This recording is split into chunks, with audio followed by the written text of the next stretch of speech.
अबीरा के घर में बहुत बड़ी मुसीबत आ गई है। ये मुसीबत इतनी बड़ी कि कृष ने अपना आपा खो दिया है और देखिए दादी सा को धक्का भी मार दिया। अब कोई नॉर्मल इंसान ऐसा नहीं करेगा। आखिर कृष को क्या हो गया है?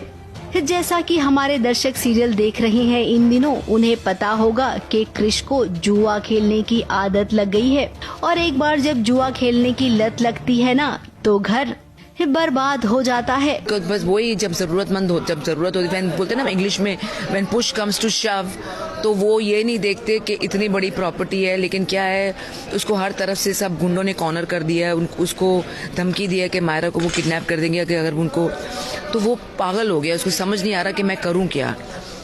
एंड बिना कुछ सोचे समझे वो 300 करोड़ की प्रॉपर्टी 6 करोड़ में बेच देता है। कृष के सामने भी कोई दूसरा रास्ता नहीं बचा था। आखिर वो पैसे लाए तो कहां से लाए? ऐसे में उसने पोदार फर्म को बेच दिया।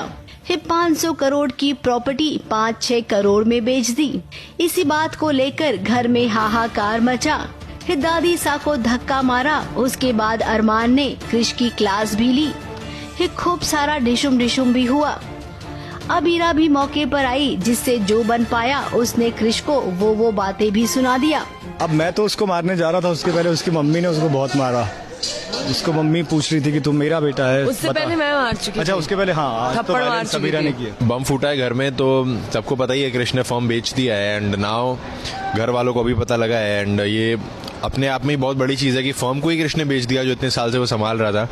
तो कहीं ना कहीं सब पे बहुत ज़्यादा शॉक लगा है। एंड नानी साथ वो इम्पैक्ट बर्दाश्त ही नहीं कर पाई, because it was the family's विरासत। तो कहीं ना कहीं बहुत बड़ी चीज़ है। एंड कृष ने वो कर दिया है। सो नाउ सब कृष पे भड़क रहे हैं। सब जिसे मौका मिल रहा है कृष को थप्पड़ मार रहे हैं। लेकिन अब क्या कर सकते हैं? जो होना था वो तो हो गया। अब क्या पोदार्स गरीब हो जाएंगे? ये शानो शौकत सब छिन जाएगी। सब कुछ अब अरमान के कंधों पर आ गया है। करेगा भी ना, अभी कोई भी करेगा। अभी अब उसने फर्म बेच दी। अब हमारे जो महंगे कपड़े हैं, कहाँ से आएंगे नए कपड़े?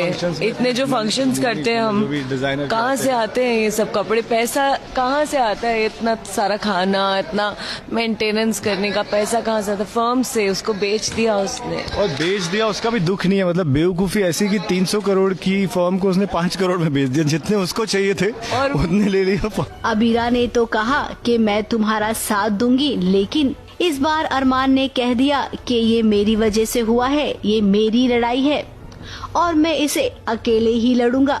अब देखिए, ये तो कहने की बात होती है। एक घर पर जब भी विपदा आती है, बहू रानी को सामने आना ही पड़ता है।